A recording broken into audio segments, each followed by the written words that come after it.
जय जय श्रीराम, जय श्रीराम, जय श्रीराम, जय श्रीराम.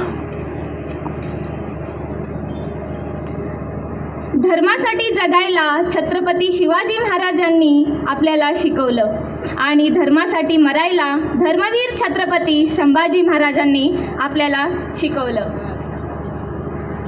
सृष्टी सूर्याविना, मासा पाण्याविना, देह प्राणाविना असूच शकत नाही, जगूच शकत नाही, टिकूच शकत नाही.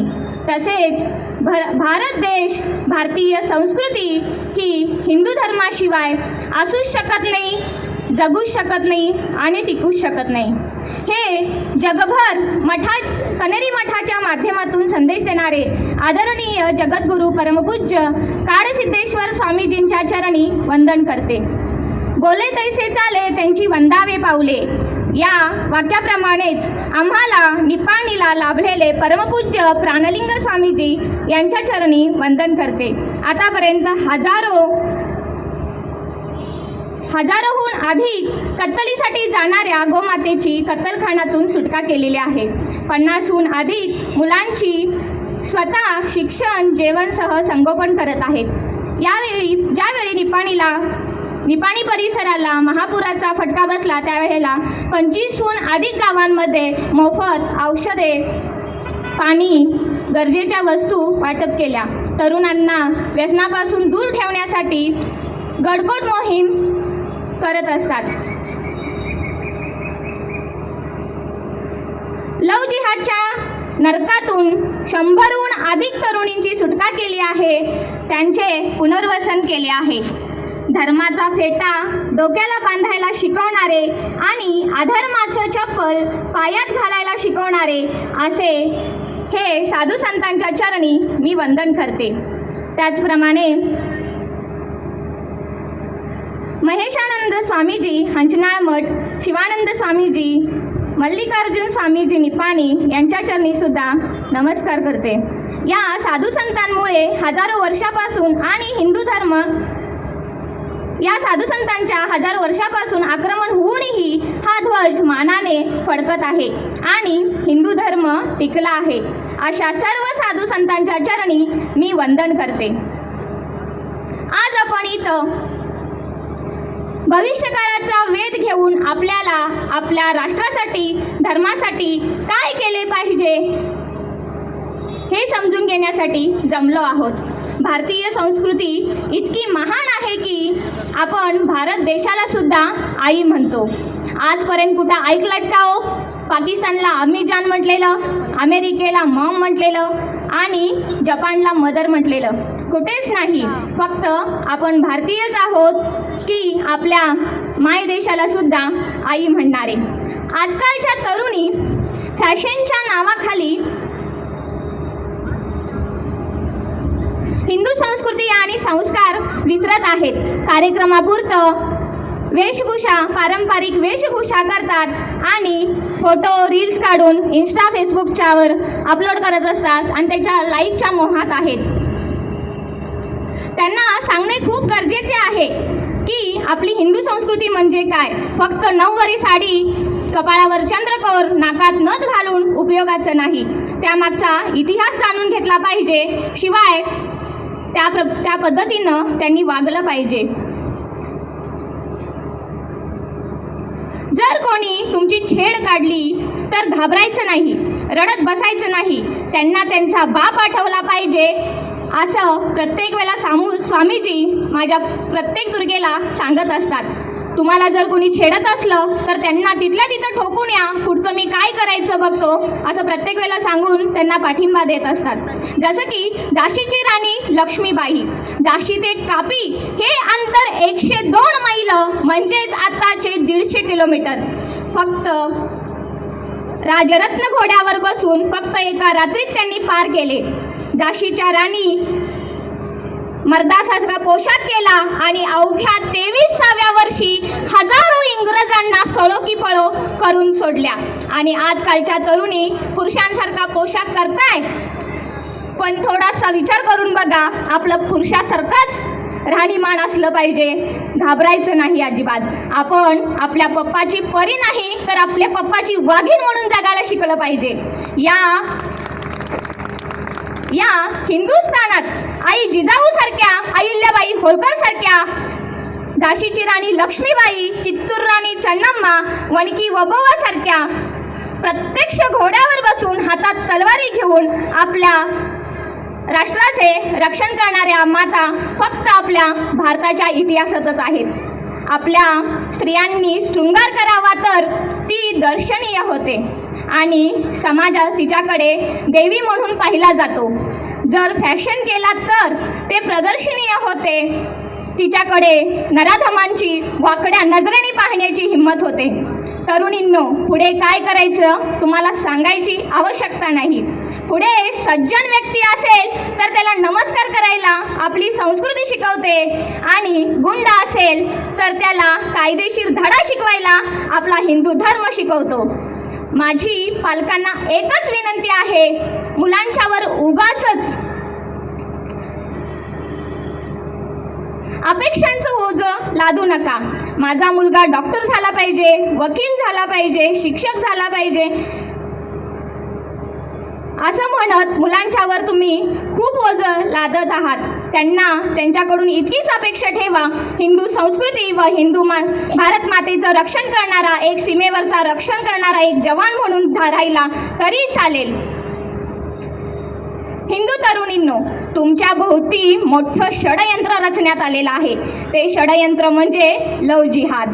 जिहादी प्रवृत्तीच्या काही मुली आपल्या हिंदू मुलींना जाळ्यात ओढतात आणि जिहादींच्या मुलांशी मैत्री करून देतात. ते मैत्रीचं खरं तर प्रेम नसतं, प्रेमात रूपांतर होतं असं त्यांना वाटतं, पण वशीकरणाच्या माध्यमातून त्यांना लव जिहादच्या जाळ्यात खेचलं जातं. नंतर घरी किंवा आमच्यासारख्या लोकांना समजलं की आम्ही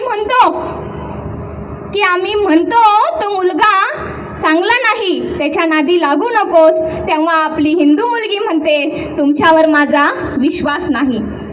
मेरा शाहरुख वैसा नाही, मेरा सलमान वैसा नाही, वैसा नाही वैसा नाही म्हणतच एक दिवस तिचे तुकडे फ्रीजमध्ये बसतात आणि सापडतात आपल्याला. त्याचबरोबर नाही तर सुटकेसमध्ये तिचे तुकडे मिळतात. तुम्हाला सांगते,